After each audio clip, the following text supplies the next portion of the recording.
আসসালামু আলাইকুম রহমতুল্লাহি ওয়াবারাকাতুহ।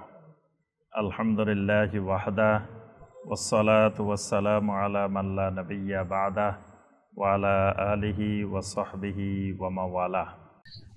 তাহলে আল্লাহ রাব্বুল আলামিন বান্দাকে যদি ক্ষমা করে দেন, এটা বান্দার সবচাইতে বড় নিয়ামত। এই জন্য আল্লাহ বলেন, বান্দারে যেখানে গেলে ক্ষমা পাওয়া যায়, মাগফিরাত পাওয়া যায়, সেদিকে দৌড়াও। তুমি সবসময় শুধু ওই জায়গায় দৌড়াইবা যে জায়গায় গেলে আল্লাহ তোমারে ক্ষমা করে দিবেন। নবী সাল্লাল্লাহু আলাইহি ওয়াসাল্লাম একদিন ইমাম সাহেবের জন্য দোয়া করছেন, মুয়াজ্জিন সাহেবের জন্য দোয়া করছেন, দুইজনের জন্য দোয়া করছেন। তো ইমাম সাহেবের দোয়াটা আল্লাহ রাসূল সাল্লাল্লাহু আলাইহি ওয়াসাল্লাম করছেন এইভাবে, আল্লাহুম্মা আরশিদিল আইম্মাহ, আয় আল্লাহ আমার উম্মতের যত ইমাম আছে সমস্ত ইমাম গুলারে আপনি সঠিক রাস্তা দেখাই দেন। ইমাম গুলাকে আপনি হেদায়েত দেন, মানে সঠিক রাস্তা দেখাই দেন। কারণ ইমাম যদি সঠিক রাস্তা পায় তো মুসল্লিও সঠিক রাস্তা পাবে। ইমাম যদি রাস্তা ভুলে যায় তো মুসল্লিও রাস্তা ভুলে যাবে। ইমাম সাহেব যদি শিরিককারী হয় তো তার মুসল্লিও সব শিরিককারী হয়ে যাবে। ইমাম সাহেব যদি বেদাতকারী হয় তার মুসল্লিও আস্তে আস্তে সব বেদাতি হয়ে যাবে। ইমাম সাহেবের তাসির সবার উপরে পড়ে। মিয়া আমি না কিছু জানি না, আমাদের ইমাম সাহেব কিছু জানে না, কি মানুষ এটা বলে না?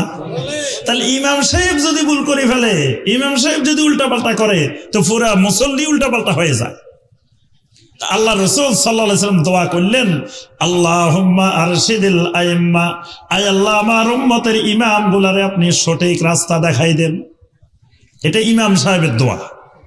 মুয়াজ্জিন সাহেবের জন্য নবী সাল্লাল্লাহু আলাইহি ওয়াসাল্লাম দোয়া করছেন, আল্লাহুম্মা গফির লিল মুয়াজ্জিনিন, আয় আল্লাহ আমার উম্মতের যত মুয়াজ্জিন আছে সবগুলা মুয়াজ্জিনকে আপনি ক্ষমা করে দেন। সুবহানাল্লাহ। মুয়াজ্জিন করে কি করে দেন? আচ্ছা এবার বলেন দেখি কার দোয়াটা বড়? ইমাম সাহেবের দোয়াটা বড় দোয়া না মুয়াজ্জিন সাহেবের দোয়াটা বড় দোয়া? মাশাআল্লাহ, স্টুডেন্ট সব মেধাবী মেধাবী। অন্য মানুষের কইতে ইমাম সাহেবেরটা বড়। তাহলে নবী সাল্লাল্লাহু আলাইহি ওয়াসাল্লাম যে দুটা দোয়া করছেন এর ভিতরে মুয়াজ্জিন সাহেবের দোয়াটা বড়। এই কারণে যুগে যুগে বড় বড় উলামায়ে কেরাম যারা ছিলেন, যুগে যুগে মুহাদ্দিসিন, মুফাসসিরিন, ফুকাহায়ে কেরাম যত উলামায়ে কেরাম ছিলেন তারা কখনো ইমাম হইতে চাইতেন না, মুয়াজ্জিন হওয়ার জন্য দৌড়াইতেন।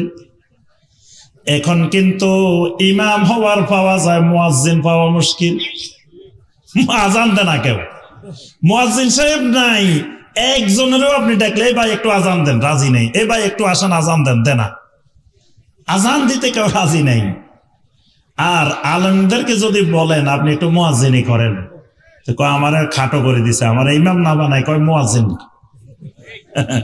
অথচ নবী সাল্লাল্লাহু আলাইহি ওয়াসাল্লাম মুয়াজ্জিনের দোয়াটা করছেন সবচাইতে বড়। এজন্য আহলুল ইলমেরা যুগে যুগে মুয়াজ্জিন হইতেন, ইমাম হইতে রাজি হইতেন না। ইমাম আবু হানিফা রাহিমাহুল্লাহ এত বড় ইমাম, জগৎ বিখ্যাত ইমাম, তার রাষ্ট্রের পক্ষ থেকে প্রস্তাব দেওয়া হয়েছে আপনি রাষ্ট্রের প্রধান বিচারপতির দায়িত্ব নিবেন। কত বড় রাষ্ট্র, বাংলাদেশের মতো এরকম রাষ্ট্র না, সেই অর্ধ পৃথিবীর আব্বাসী খেলাফত, বিশাল দুনিয়া, এই রাষ্ট্রের প্রধান বিচারপতির দায়িত্ব, বিশাল ফোর্স না? কিন্তু ইমাম আবু হানিফা রাহিমাহুল্লাহ এই প্রধান বিচারপতির, প্রধান কাজীর এই দায়িত্ব নেন নাই। না নিয়ে তিনি বরং শাসকের পক্ষ থেকে নির্যাতনের শিকার হয়েছে, তাও তিনি এই রাষ্ট্রের এই দায়িত্ব, এত বড় পদ উনি নেন নাই। সৌদি আরবের একজন আলেম ছিলেন, জগৎ বিখ্যাত আলেম, যাকে তৎকালীন সময়ে পৃথিবীর সবচেয়ে বড় আলেম মনে করা হইত। চট্টগ্রামের প্যারেড ময়দানে 1996 সালে আল্লামা দেলোয়ার হোসেন সাঈদী রাহিমাহুল্লাহর তাফসীর মাহফিলে আমি সরাসরি উপস্থিত ছিলাম। সেই মাহফিলে এই আল্লামা সাঈদী রাহিমাহুল্লাহ ঘোষণা দিয়েছিলেন যে আমি গত বছর সৌদির রাষ্ট্রীয়ভাবে সরকারি মেহমান হিসাবে আমি হজ করছি।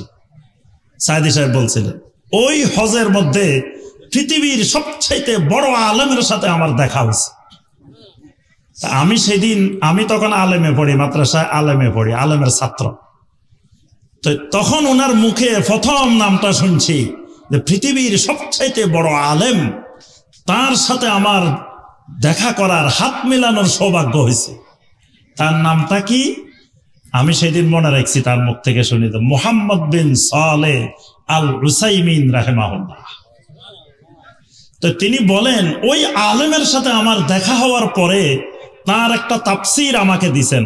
সাঈদী সাহেব বললেন ওই তাফসির মাহফিলে দেখাইছেন, পেরেড ময়দানের তাফসির মাহফিল দেখাইলেন সবাইরে, দেখাই বললেন এই তাফসিরটা আমি পাওয়ার পরে, এই তাফসিরটা আমি পড়ছি, পড়ার পরে আমি সিদ্ধান্ত নিছি এই বছর পেরেড ময়দানের তাফসির মাহফিলে আমি এই উসাইমিন রাহিমাহুল্লাহর এই তাফসির থেকে আপনাদেরকে তাফসির শোনাব। উনি ওই বছর সূরা আল ফাতিহা তাফসির করছেন, 5 দিন ব্যাপী সূরা আল ফাতিহা তাফসির করছেন, 5 দিনেই। তো সূরা আল ফাতিহা তাফসিরটা উনি বলছেন আমি এই তাফসির থেকে করবো এই বছর। তো এই যে আমি শুনছি, তখন মনে রাখছি যে এই আলেমটা পৃথিবীর বিখ্যাত আলেম, তা আমরা সরাসরি উনাকে দেখি নেই। শাইখ উসাইমিন রাহিমাহুল্লাহ মারা গেছেন, কিন্তু উনার অনেক কিতাবাদি আমার কাছে আছে এবং সবসময় পড়াশোনার চেষ্টা করি উনার। তো এই আলেমকেও সৌদি সরকার প্রধান মুফতি হওয়ার জন্য, সৌদি আরবের প্রধান মুফতি, গ্র্যান্ড মুফতি হওয়ার জন্য প্রস্তাব দিছিলেন, কিন্তু উনি রাজি হন নাই, উনি দায়িত্ব নেন নাই। সারা জীবন মৃত্যু পর্যন্ত তিনি এলমের সাথে ছিলেন, এই মুহাম্মদ বিন সালেহ আল উসাইমিন রাহিমাহুল্লাহ। তা আমি যে কথাটা বলছিলাম যে দেখেন যে ইমাম এবং মুয়াজ্জিন দুইজনের জন্য আল্লাহ রাসূল সাল্লাল্লাহু আলাইহি ওয়াসাল্লাম দোয়া করছেন, তো কার দোয়াটা বড়? কেন মুয়াজ্জিনেরটা বড়? মাগফিরাতের দোয়া। ইমামেরটা কিন্তু হেদায়েতের দোয়া। আপনি যদি কারোরে কন, ইমাম সাহেবের কন, ইমাম সাহেব আপনারে আল্লাহ হেদায়েত দিক, তার অর্থ কি ভালো দোয়া করছেন? তার অর্থ ইমাম সাহেব উল্টা পাল্টা করতেছে, এই জন্য করতেছেন আল্লাহ আপনারে হেদায়েত দিক। কিন্তু যদি একজনের বলেন আল্লাহ আপনারে মাফ করে দিক, এটা সবচাইতে বড় দোয়া। কোন লোক মারা গেছে, খবর শুনছেন অমুক আল্লাহর বান্দা, অমুক আল্লাহর বান্দী মারা গেছেন, সর্বপ্রথম যে দোয়াটা করবেন আল্লাহুম্মা গফির লাহু, আল্লাহ আপনার এই বান্দাকে ক্ষমা করে দেন, আল্লাহ আপনার এই বান্দাটাকে ক্ষমা করে দেন। 2 সিজদার মাঝখানে দোয়া আছে, আছে না? কি দোয়া? জি, আল্লাহুম্মা গফিরলি। 1 নম্বর দোয়াটা আল্লাহুম্মা গফিরলি, আল্লাহ আমাকে কি করেন? ক্ষমা করে দেন। এই মাগফিরাতটা হলো সবচেয়ে বড় নিয়ামত। মুয়াজ্জিন সাহেব কিন্তু ইমাম সাহেবের সাথে মসজিদের সাথে তাআল্লুক বেশি থাকে। মুয়াজ্জিন সাহেব আজান দেওয়ার জন্য মসজিদে যাওয়া লাগে জামাতের কমপক্ষে আধা ঘন্টা আগে। ইমাম সাহেব একামতের সময় গেলেই চলে, মুয়াজ্জিন মসজিদে আসতে হয় কতক্ষণ আগে? কমপক্ষে আধা ঘন্টা 1 ঘন্টা আগে আসা লাগে। আর ইমাম সাহেব আসেন কোন সময়? তাহলে মসজিদে আল্লাহর ঘরের সাথে তাআল্লুক কার বেশি? মুয়াজ্জিন সাহেবের বেশি। সবাই চলে গেছে আল্লাহর ঘর থেকে, সালাত শেষ, জামাত শেষ, কিন্তু ইমাম সাহেব, মুয়াজ্জিন সাহেব যাওয়ার সুযোগ নাই, মুয়াজ্জিন সাহেব বসে থাকতে হয়। তাহলে মুয়াজ্জিন সাহেব আসেন সবার আগে, যান সবার পরে। এই যে সময়টা মুয়াজ্জিন সাহেবের যায়, পুরা সময়টা আল্লাহর ইবাদতের মধ্যে, আল্লাহর ঘরের মধ্যে, আল্লাহর ঘরের সাথে তাআল্লুকের সাথে যায়। এই কারণে মুয়াজ্জিনের মর্যাদাটা ইমাম সাহেবের চাইতেও বেশি। সুবহানাল্লাহ। এখানে আল্লাহ পাক বলছেন যাদের মধ্যে এই বৈশিষ্ট্যগুলো থাকবে, আ'আদাল্লাহু লাহুম মাগফিরা, আল্লাহ পাক তাকে ক্ষমা করে দিবেন। সুবহানাল্লাহ। ওয়া আজরান আযীমা, বড় ধরনের মহান পুরস্কার দিবেন। বৈশিষ্ট্যগুলো কি কি সংক্ষেপে আমরা শুনবো। ইন্নাল মুসলিমিনা ওয়াল মুসলিমাত, 1 নম্বর বৈশিষ্ট্য, মুসলিম পুরুষ, মুসলিম নারী। 1 নম্বর কি? মুসলিম পুরুষ আর মুসলিম, তাহলে প্রথম গুণ হলো ইসলাম। আচ্ছা বলেন তো দেখি, আপনারা মুসলিম না মুমিন? কেউ কয় মুসলিম, কেউ কয় মুমিন। কোনটা ঠিক করে বলেন? মুসলিম না মুমিন? দুইটাই।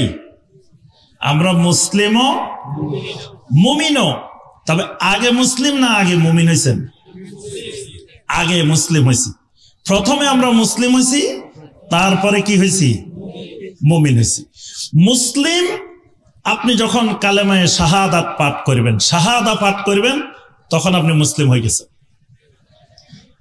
আমি এই যে গত শুক্রবারের আগের শুক্রবারে উত্তরা 11 নম্বর সেক্টর মসজিদে একজন চাকমাকে ইসলাম ধর্ম গ্রহণ করেছি, কালেমা পড়াইছি।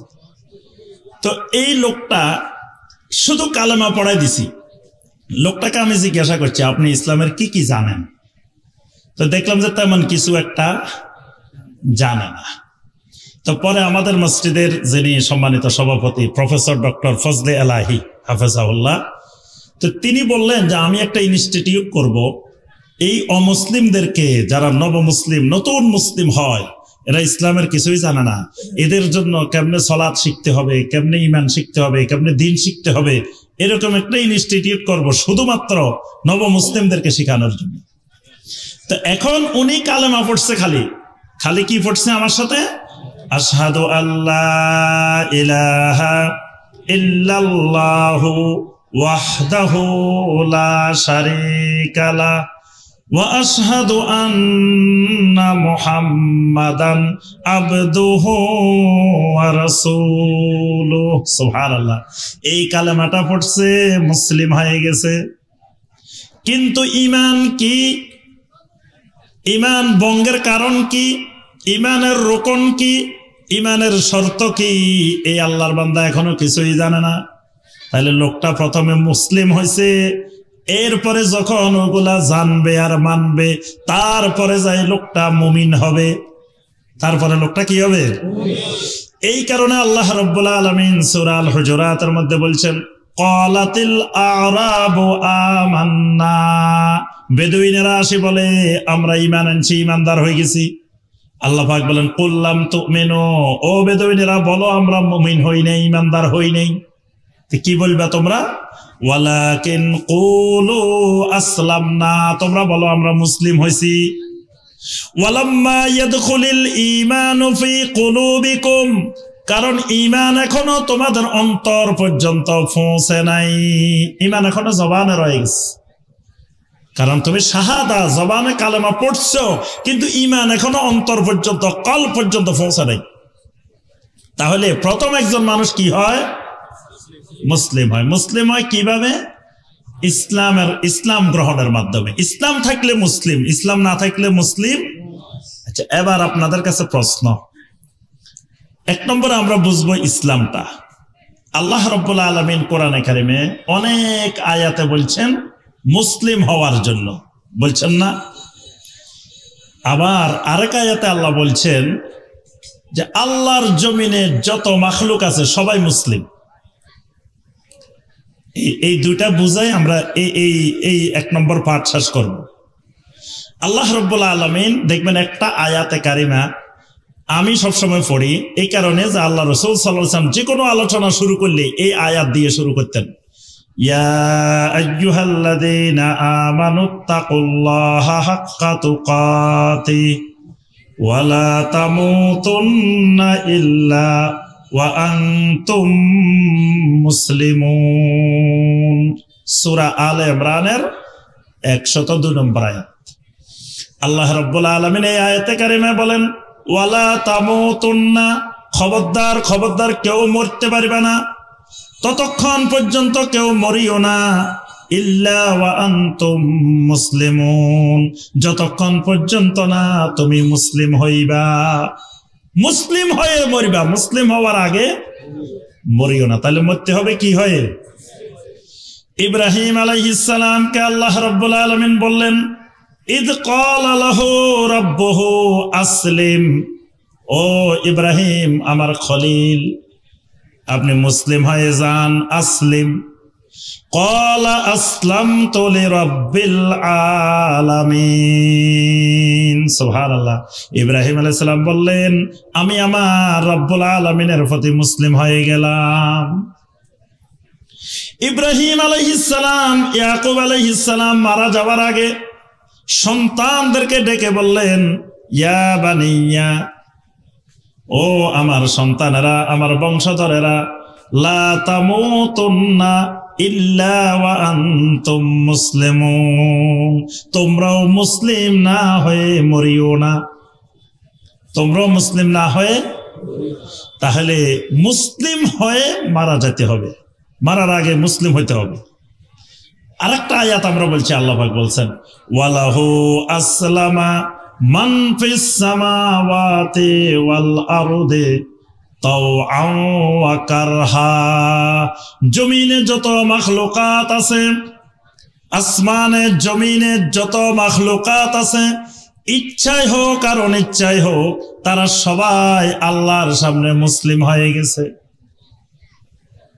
তাহলে সবাই যদি মুসলিম হয়, তা আবার আলাদা করে আল্লাহ মুসলিম হইতে কেন বলছেন? আচ্ছা, প্রথম কথা আসেন, ইসলাম মানে কি? ইসলাম অর্থ কি? ওরে ইসলাম অর্থ জানা না দেখি। আপনারা মুসলিম তো? এবার তো সন্দেহ কয় না, আমরা মুসলিম কিনা তো সন্দেহ আছে। কি মুসলিম তো নাকি? তো মুসলিম হলে ইসলাম অর্থ কি? ইসলাম অর্থ অনেকে কইতে লাগছে শান্তি। ইসলাম অর্থ শান্তি না, সালাম অর্থ শান্তি। ইসলাম অর্থ আত্মসমর্পণ। ইসলাম অর্থ কি? আত্মসমর্পণ। কার কাছে আত্মসমর্পণ? আসলামতু লিরাব্বিল আলামিন, রব্বুল আলামিনের কাছে আত্মসমর্পণ করা। আচ্ছা, ইসলামের বিপরীত কি? ইসলামের বিপরীতটা কি? ধরুন কারো কাছে ইসলাম নাই, তাহলে কি সেই লোকটাকে তো এটাও জানা না কি কয়। নোয়াখালীর মানুষ বাংলাদেশের মধ্যে সবচাইতে এলমিওয়ালা মানুষ। আমার ওস্তাদ ডক্টর আব্দুল্লাহ জাহাঙ্গীর রাহিমাহুল্লাহ বলতেন, নোয়াখালীর যে মানুষটা চাষাবাদ করে, মাঠে চাষ করে, এই লোকে যে কোরআন তালাবাত করে, তা আমার এই ঝিনাইদহ কুষ্টিয়ার ইমাম, অনেক ইমাম সাহেবেরা ওই তালাবাত করতে পারে না। তো তাহলে এই নোয়াখালীর আলেমেরা, সেই আমি আপনার কুড়িগ্রামের নাগেশ্বরী, বরুঙ্গামারি, রৌমারি, ওইসব এলাকায় যাই দেখি কয় সব আমাদেরকে কোরআন শিখেছে, ইসলাম শিখেছে নোয়াখালীর হুজুরেরা। বাংলাদেশে যেখানে যাবেন, রংপুর শহরের নোয়াখালী পাড়া আছে, নামে নোয়াখালী পাড়া। তারপর যত মসজিদের ইমাম পুরানা, সব আমাদের এখানে নোয়াখালীর ইমাম সাহেবেরা ছিল। নোয়াখালী হলো আমাদের উস্তাদ, এদের কাছে আমরা এলেম শিখছি, দিন শিখছি, ইসলাম শিখছি। পুরা উত্তরবঙ্গ আপনার নোয়াখালীর ওলামায়ে কেরাম ইসলাম শিখেছে। তা তাইলে নোয়াখালীর মানুষ তো সবচেয়ে বেশি জানার কথা। ইসলামের বিপরীত হলো কুফর। ইসলামের বিপরীত কি? কুফর। ইসলাম যদি না থাকে সেই লোক কাফের, ইসলাম যদি থাকে এই লোক মুসলিম। মুসলিম আর কাফের, হয় মানুষটা মুসলিম, না হয় মানুষটা কাফের। কাফের মানে অস্বীকার করা, প্রত্যাখ্যান করা, না মানা। আর মুসলিম মানে মানা, আত্মসমর্পণ করা, মেনে নেওয়া, এটার নাম মুসলিম।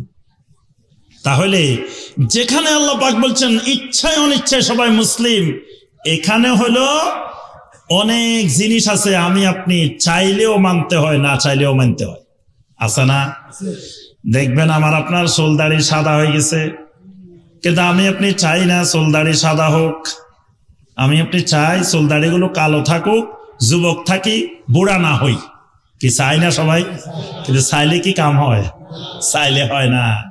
এই জন্য আরবের একজন কবি সবসময় বলতেন, প্রসিদ্ধ তার কথাটা, যে ইজা রাআইতু শাইবা লাহা বায়াদুহু ফাকুলতু লিশ-শাইবে মারহাবা। আমি একদিন দেখি আমার চুল সাদা হয়ে যাইতেছে, তো চুল যখন সাদা দেখলাম বুঝতে পারলাম আমার বার্ধক্য কাছাই এসছে। এবার আমি বলে উঠলাম, ফাকুলতু লিশ-শাইবে মারহাবা, ও বার্ধক্য তোমাকে স্বাগতম, মারহাবা। কারণ কি? আমি চিন্তা করে দেখলাম এটারে ঠেকাইতে চাইলেও ঠেকানো আমার পক্ষে সম্ভব, তো তার চাইতে এটারে স্বাগতম জানালো ভালো। আরবের কবি বলছেন, যে জিনিস তুমি চাইলেও ঠেকাইতে পারবা না, এটা তুমি না চাইলেও আসবো, তো এটারে তুমি স্বাগতম জানাইলেও আসবো, এটারে তুমি স্বাগতম না জানাইলেও আসবো, তো তার সাথে স্বাগতম জানাই ফেল, এটাই তো ভালো। তাহলে অনেক জিনিস আমি আপনি চাইলেও হয় না, না চাইলেও হয়। তাহলে অনেক বিধান আছে আমার ইচ্ছার বাহিরে, আমার শরীর আমার মন আল্লাহর বিধান মেনে চলে। আচ্ছা বলেন তো দেখি, আল্লাহ রাব্বুল আলামিন কোথায়? আল্লাহ কোথায়? এখন কিছু কিছু ভাইয়েরা আবার মনে করে কি, যে আল্লাহ রাব্বুল আলামিন সব জায়গায় সর্বত্র বিরাজমান, সত্তাগতভাবে জাতগতভাবে আল্লাহ সর্বত্র বিরাজমান, এই কথাও কেউ কেউ বলেন।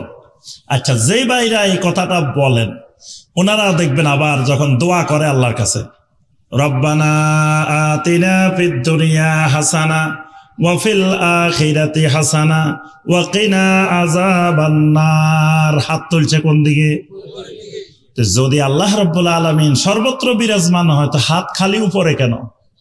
রব্বানা আতিনা ফিদ দুনিয়া হাসানা ওয়া ফিল আখিরাতি হাসানা ওয়া কিনা আযাবান নার, কি দোয়া এইভাবে হওয়ার কথা না? কারণ আল্লাহ তো সব জায়গায়, উপরে নিচে চারিদিকে, তো দোয়া খালি উপরের দিকে কেন? তার অর্থ হলো কিছু জিনিস আমি আপনি না চাইলেও আমার আপনার অন্তর, আমার আপনার ফিতরত কিন্তু সাক্ষী দিতেছে আল্লাহ উপরে। আমার আকীদা গলত, আমার বিশ্বাসে গলত, কিন্তু আমার ফিতরত বলে দিতেছে মিয়া তোমার বিশ্বাসে ভুল, আল্লাহ উপরের দিকে। আল্লাহ রাব্বুল আলামিন যদি উপরে না হয়, তো মেরাজ কেন উপরের দিকে? মেরাজ তো পাতালের দিকে, নিচের দিকেও হইতে পারত। আল্লাহ রাসূলকে মেরাজের জন্য উপরের দিকে কেন নেওয়া হইল? আল্লাহ পাক কোরআনে কারিমের মধ্যে বলেন, কাদ নারা তাকাল্লুবা ওয়াজহিকা ফিস সামা, ও নবী আপনাকে আমি দেখতেছি বারবার খালি আপনি আকাশের দিকে তাকাইতেছেন, কারণ জিবরাইল আমিন ওহী নিয়ে উপরের দিক থেকে আসে, পাতালের দিক থেকে আসে নাই। আল্লাহর জিকির করতে করতে করতে করতে আল্লাহর কিছু বান্দা দেখবেন বাঁশ ধরে ধরে উপরের দিকে উঠে যায়, মাওলারে খোঁজে, মাওলা উপরের দিকে, মাওলারে পাওয়ার জন্য। তো মাওলা যদি নিচের দিকেও থাকে, পুকুরে যাইয়ে তো ডুব দিত মাওলারে খোঁজার জন্য। কি মাওলা যদি সব জায়গায় হয়, তা উপরের দিকে কেন বাঁশ ধরে? পুকুরে ডুব দেওয়ার কথা, মাওলা নিচের দিকে। কি বলেন? অথবা কারেন্টের তারও আছে মাহফিলের মধ্যে, তার ধরে ধরে টানার কথা, আমার মাওলারে খুঁজতেছি, কিন্তু কোনদিন দেখছেন তার দড়ি টানছে? তাহলে জাতে মাতাল, তাহলে ঠিক। আবার দেখবেন মাহফিলের আশেপাশে মান্দার গাছও থাকে, কোনদিন জিকির করতে করতে একবারে মাজুব হয়ে গেছে, মান্দার গাছ একটার মধ্যে উঠে গেছে, এরকম দেখা গেছে। তাহলে বোঝা যায় যে সে যে মাওলারে খুঁজতেছে উপরের দিকে, এটা ভুল খুঁজতেছে, মানে মাওলা উপরের দিকে, এটা তার ফিতরত সাক্ষী দিতেছে, কিন্তু সে যে বিশ্বাস করে বসে রয়েছে, তার বিশ্বাসে ভুল। এই জন্য আল্লাহ পাক বলেন, ওয়ালাহু আসলামা মান ফিস সামাওয়াতি ওয়াল আরদি তাওআন ওয়া কারহা, অনেক জিনিস আছে তোমার ইচ্ছার বাহিরেও আমি আল্লাহর হুকুম মেনে চলে। আমাদের শরীরে আমার আপনার ইচ্ছার বাহিরে আল্লাহর অনেক হুকুম মেনে চলে, চলে না? তা আল্লাহ পাক বলেন, ওই মুসলিম হওয়াটা দুই ধরনের, একটাকে বলা হয় ইসলামে কাউনি, আরেকটাকে বলা হয় ইসলামে শারঈ। একটা ইসলামে কাউনি, আরেকটা ইসলামে কাউনি মানানোর নাম মুসলিম না। ইসলামে কাউনি যেটা প্রকৃতিগতভাবে মানতে বাধ্য, এটা আবু জাহেলও মানতে বাধ্য, আবু লাহাবও মানতে বাধ্য, আবু তালেবও মানতে বাধ্য, সব মানুষ মানতে বাধ্য, এটার নাম মুসলিম হওয়া না। মুসলিম হওয়া কোনটা? যেটা ইসলামে শরঈ, নবী সাল্লাল্লাহু আলাইহি ওয়াসাল্লাম যেই শরীয়ত নিয়ে আসছেন, এই শরীয়ত মানার নাম মুসলিম। এখন আল্লাহর একজন বান্দা দেখবেন নামাজ পড়ে না, এই লোক আল্লাহর ওলি। আচ্ছা, ল্যাংটা হয়ে বসে রয়েছে এই আপনাদের নোয়াখালীতে, এই এলাকা কিন্তু সব আমার চিনা। আমি কিন্তু 1994 সালে আপনাদের ছাপরাশির হাটে আসছি। কত সালে? 94 সালে। তখন আমি মাদ্রাসা দাখিলে পড়ি, ক্লাস 10-এ পড়ি। আমার একজন উস্তাদ এই ছাপরাশির হাট ফাজিল মাদ্রাসার প্রিন্সিপাল ছিলেন, মাওলানা রুহুল আমিন। এই মাদ্রাসার অনেক দিন প্রিন্সিপাল ছিলেন উনি। এর আগে আমি যে মাদ্রাসায় পড়ছি ছাগলনাইয়া মধুগ্রাম জিনারহাট ফাজিল মাদ্রাসা, ওই মাদ্রাসার প্রিন্সিপাল ছিলেন, পরে এখানে আসছেন। একদিন আমি 94 সালে ওস্তাদের সাথে দেখা করার জন্য এই বসুরহাট আসি। এই রাস্তা দিয়ে গাড়ি ঘোড়া পাই না, তখন রাস্তার অবস্থা খুব খারাপ। 94 সালে অনেক কষ্ট করে তো ওস্তাদের কাছে আসি, ছাপরাশির হাট আসি, দেখা করছি। তো এই এলাকায় একদিন আমি শুনছি, জায়গার নাম কমু না, নাম করলে আপনারা মনে কষ্ট নিতে পারেন, এক আল্লাহর ওলির আত্মপ্রকাশ ঘটছে আপনাদের আশেপাশে। আল্লাহর ওলি ল্যাংটা। আল্লাহর ওলি কিরকম? কাপড় চোপড় নাই। তো আল্লাহর ওলির খাদেম আবার মহিলারা। খাদেম কারা? হাজার হাজার মানুষ আল্লাহর ওলির কাছে পানি নিয়ে আসতেছে, কত কিছু নিয়ে আসতেছে আল্লাহর ওলির কাছে। তা আমিও দেখতে গেছি, আল্লাহর ওলির দেখে আসে। ল্যাংটা হইলে যদি আল্লাহর ওলি হওয়া যায়, তাহলে সাহাবাই কেরামদের মধ্যে এরকম পাওয়া যেত না। একজন সাহাবী কখনো কাপড় চোপড় খুলছেন এইরকম কোন সাহাবী শুনছেন? এটা আল্লাহর ওলি হয় না, শয়তানের ওলি হয়। আর যারা মনে করে যে ল্যাংটা হইলেও আল্লাহর ওলি হয়, তাদের ঈমান ভেঙে যায়, ঈমান নষ্ট হয়ে যায়। আচ্ছা, তো পরে আমি যে জিজ্ঞাসা করলাম, তার আশেপাশে যে দালাল থাকে না, এগুলার আশেপাশে দেখবেন অনেক দালাল আছে, খাদেমের নামে দালাল। তা জিজ্ঞেস করলাম যে ভাই, আপনাদের আল্লাহর ওলি কি নামাজ পড়ে? কয় না, নামাজ পড়া লাগে না। তো কেন নামাজ পড়া লাগে না? কয় আমাদের আল্লাহর ওলি এখন হাকিকতে আছেন। তা আমি কে হাকিকত আবার কি জিনিস? কয় শরীয়তে থাকলে নামাজ পড়া লাগে, তরিকতে থাকলে নামাজ পড়া লাগে, মারফতে থাকলে নামাজ পড়া লাগে, হাকিকতে উঠে গেলে আর নামাজ পড়া। তা আমি বললাম, যেই হাকিকতে নামাজ পড়া লাগে না, এটা শয়তানের হাকিকত, এটা ইসলামের হাকিকত নয়। আল্লাহর রাসূল সাল্লাল্লাহু আলাইহি ওয়াসাল্লাম অসুস্থ অবস্থায় হাঁটতে পারতেছেন না, দাঁড়াইতে পারতেছেন না, সাহাবায়ে কেরামদের কাঁধে বর করে মসজিদের জামাতে হাজির হয়েছেন। নবী সাল্লাল্লাহু আলাইহি ওয়াসাল্লাম যেদিন ওফাত হবে, সোমবার দিন সকাল বেলায় ফজরের আজান হয়েছে, মসজিদে জামাত হইতেছে, নবী সাল্লাল্লাহু আলাইহি ওয়াসাল্লাম বেহুশ, হঠাৎ করে ফজরের সময় জাগ্রত হয়ে গেছেন, হুঁশ ফিরে আসছে। হুঁশ আসার সাথে সাথে আম্মা জান আয়েশাকে বললেন, একটু দরজার পর্দাটা সরাই দাও, আমি আমার উম্মতের সালাতের দৃশ্যটা দেখে দুনিয়া থেকে যাই। পর্দাটা সরাই দেওয়া হইল। নবী সাল্লাল্লাহু আলাইহি ওয়াসাল্লাম আবু বকর রাদিয়াল্লাহু তাআলা আনহুর ইমামতিতে ফজরের জামাত হচ্ছে। নবী সাল্লাল্লাহু আলাইহি ওয়াসাল্লাম এক দৃষ্টে তাকিয়ে রইলেন, আর দুই চোখ দিয়ে ঝরঝর করে পানি পড়তেছে। আবু বকর রাদিয়াল্লাহু তাআলা আনহু মনে করছেন আল্লাহ রাসূল আসবেন, তিনি আস্তে আস্তে পিছনে সরে যাইতেছেন। নবী সাল্লাল্লাহু আলাইহি ওয়াসাল্লাম ইশারা দিলেন, আল্লাহ রাসূল আসবেন না। আম্মা জান আয়েশাকে বললেন, পর্দাটা লাগাই দাও। তো নবী সাল্লাল্লাহু আলাইহি ওয়াসাল্লামের কিছুক্ষণ পরেই নবী সাল্লাল্লাহু আলাইহি ওয়াসাল্লাম ওফাত হয়েছে, এবং নবী সাল্লাল্লাহু আলাইহি ওয়াসাল্লামের সর্বশেষ কথাটা ছিল আসসালাত আসসালাত ওয়া মা মালাকাত আইমানুকুম। তো সেই রাসূলের ওফাতের আগ পর্যন্ত নামাজ ছাড়লো না, তাহলে আল্লাহ রাসূল ওই হাকিকতে পৌঁছতে পারে নাই, এটা শয়তানের হাকিকত। তাহলে বোঝা যায় যেই ফিতরত মানতে বাধ্য, এটা মানার নাম মুসলিম না, যেটা শরীয়তের বিধান ওইটা মানার নাম মুসলিম। এই কারণে সূরা আল আরাফের 154 নম্বর আয়াতে আল্লাহ পাক বলছেন, আলা লাহুল খালকু ওয়াল আমরু তাবারাকাল্লাহু রাব্বুল আলামিন। জেনে রাখো, সৃষ্টি সব একমাত্র আল্লাহর। এই সৃষ্টির উপরে আইন চলবে, বিধান চলবে, হুকুমও চলবে একমাত্র আল্লাহর। সৃষ্টি যার, হুকুম মানতে হবে তার। সৃষ্টি একজনের, হুকুম মানবে আরেকজনের।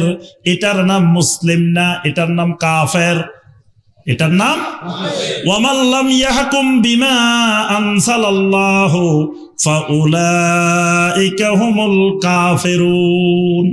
আল্লাহ পাক সরাসরি বলে দিয়েছেন, আমি আল্লাহর বিধান অনুযায়ী ফয়সালা যারা করে না তারা কাফের। কারণ মুসলিম হলে সৃষ্টি যার, বিধানও মানবে তার। এই বিধান মানার নাম মুসলিম, এই বিধান মানার নাম ওয়াল মুমিনিনা ওয়াল মুমিনাত। 2 নম্বরে আল্লাহ পাক বলেন যাদের ঈমান বিশুদ্ধ, ঈমান খালি থাকলে হবে না, ঈমানটা বিশুদ্ধ হওয়া লাগবে। আপনাদের কষ্ট হইতেছে ভাই? এটা আমরা আর বেশি কষ্ট দিব না, একটু পরে শেষ করে দিব তাড়াতাড়ি। ওয়াল মুমিনিনা ওয়াল মুমিনাত, মুমিন কারা? মুমিন হইতে হলে ঈমানের ভিতরে তাওহীদ থাকা লাগবে, শিরিক মুক্ত ঈমান হইতে হবে। ঈমান শুধু থাকলেই হবে না, ঈমানটা হইতে হবে কি রকম? শিরিক মুক্ত, কুফর মুক্ত, বেদাত মুক্ত ঈমান।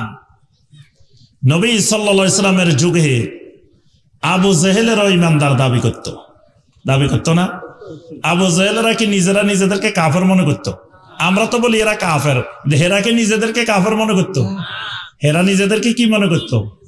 সাচ্চা, একেবারে অরিজিনাল, একেবারে খাঁটি নির্ভেজাল ঈমানদার।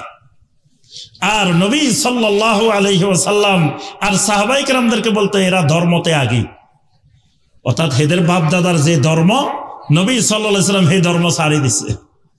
তাহলে এই মানুষগুলো ঈমানদার দাবি করতো, কিন্তু ঈমানদার হইতে, মুমিন হইতে পারে নাই। কেন? তারা ঈমানের দাবি করতো কিন্তু শিরিক করতো। ওয়ামা ইউমিনু আকসারুহুম বিল্লাহি ইল্লা ওয়া হুম মুশরিকুন। আল্লাহ পাক বলেন তাদের অধিকাংশই আল্লাহর উপরে ঈমান আনতো, ঈমান আনার পরেও তারা মুশরিক, কারণ তারা শিরিক করত। শিরিক এমন এক জঘন্য অপরাধ, শিরিক করলে ঈমান নষ্ট হয়ে যায়, ঈমান ভেঙে যাবে। শিরিক করার কারণে জীবনে যত আমল করছেন সব আমল নষ্ট হয়ে যাবে। একেবারে যত সালাত, যত সিয়াম, যত হজ, যত সাদাকা, যত যাকাত, যত আমল করা হয়েছে সমস্ত আমল শেষ। শিরিকের কারণে আল্লাহর জান্নাত হারাম হয়ে যাবে। শিরিক করলে আল্লাহর জান্নাতের ধারে কাছেও যাওয়া যাবে না। এই কারণে আল্লাহ পাক শর্ত দিয়েছেন, আমি আল্লাহর ক্ষমা পাইতে হলে মুমিন মুমিনাত হওয়া লাগবে, অর্থাৎ শিরিক মুক্ত ঈমান, কুফর মুক্ত ঈমান লাগবে। ঈমানের সাথে শিরিক থাকলে সে মুমিন না, ঈমানের সাথে কুফরি থাকলে সে মুমিন। আচ্ছা এবার বলেন দেখি ঈমানের বিপরীত কি? আপনারা মনে কষ্ট নেন, জিজ্ঞাসা করেন ঈমানের বিপরীত কি? কুফর। কুফরের বিপরীত কি? তাওহীদের বিপরীত কি? আপনারা তাওহীদি মুসলিম জনতা না কি? তাহলে তাওহীদের বিপরীত কি? শিরিক। তাওহীদের বিপরীত শিরিক, শিরিকের বিপরীত সুন্নতের বিপরীত কি? বেদাতের বিপরীত কি? সুন্নত। এই বিপরীত জিনিসগুলো মনে রাখতে হবে। রাতের বিপরীত কি? মাশাআল্লাহ। দিনের বিপরীত কি? আচ্ছা এখন ছাপড়াশিরহাটে এই এলাকায় এখন দিন না রাত? আমি যদি কই দিন, মানবেন? আমাদের দেশের সিস্টেম হয়েছে, কয় হুজুরে যাতে দিন কইতেছে তাহলে আমাদের দেখা ভুল হইতেছে। দেখো আমাদের হুজুর কত বড় আল্লাহর ওলি, আমরা সবাই দেখতেছি রাত, কিন্তু আমাদের হুজুরে দেখতেছে কি? দিন। সবাই কয় সুবহানাল্লাহ সুবহানাল্লাহ। দেখো আমাদের হুজুর কোন পর্যায়ের আল্লাহর ওলি হয়ে গেছে, আমরা সবাই দেখতেছি রাত, হুজুরে দেখতেছে দিন। এই হলো বাঙালির সিস্টেম। কিন্তু এরকম অন্ধ আনুগত্য করা, এই তাকলিদ ইসলামে হারাম। এটা শিরিকের রাস্তা খুলি দে। কোন আলেম ওলামার আমরা এলেম নিব ওলামায়ে কেরামদের থেকে, ওলামায়ে কেরামদের সোহবতে থাকবো, ওলামায়ে কেরামদেরকে মহব্বত করব, কিন্তু ওলামায়ে কেরামের অন্ধ আনুগত্য করব না। মানে যেই কথা ওলামায়ে কেরামের কোরআন সুন্নাহ পরিপন্থী, উনি যত বড় আলেম হোক তার কথা আমরা মানব না। এইটা সত্য থাকতে হবে। একেবারে এমন অন্ধ হয়ে গেছে, যা কয় সুবহানাল্লাহ।